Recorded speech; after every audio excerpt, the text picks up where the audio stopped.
ازيكم يا جماعة؟ أنا جهاد كريم وجايبالكم النهاردة قضية تقيلة، قضية ست شافت كفنها بعينيها حرفياً. زوجها اتفق مع ابنها يخلصوا عليها وهي جوه بيتها. من كفر الزيات بالغربية، ست كانت فاكرة إن العيال هما اللي بيخلوا الست تكمل، لكن الحقيقة إن روحك أهم من أي بيت.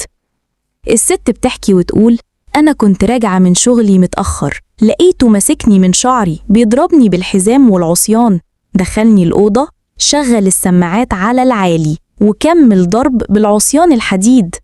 جسمي كله اتكسر كأني كنت بموت بالبطيء، والمصيبة إن العيال في الشقة بيطفي السجاير في جسمي، يجيب مية سخنة ويكبها عليا، وكان بيقول لابني هنخلص قبل الفجر.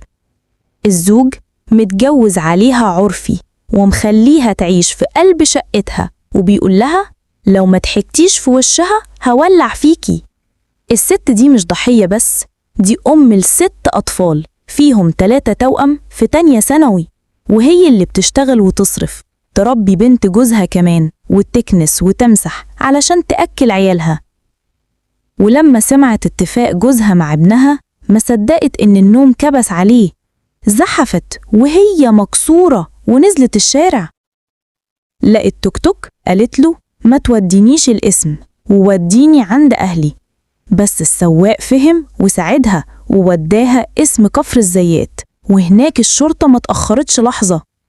الضابط أحمد الكفراوي والريس محمد الشرقاوي نزلوا جابوا الجاني ومعاه أدوات الجريمة ودخلوها المستشفى على طول.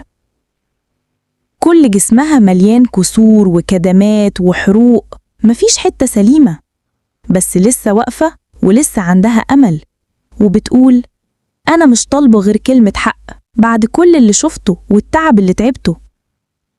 قصة مؤلمة لكن الرسالة واضحة، أي ست بتتعرض لعنف لازم تعرف إن حياتها أغلى من كلام الناس، وإحنا مع كل ست مظلومة وكل صوت مكسور. أنا جهاد كريم، ودي كانت واحدة من أبشع القضايا في برنامجكم قضايا جهاد كريم. استنونا في قصة جديدة لكن للأسف من واقعنا.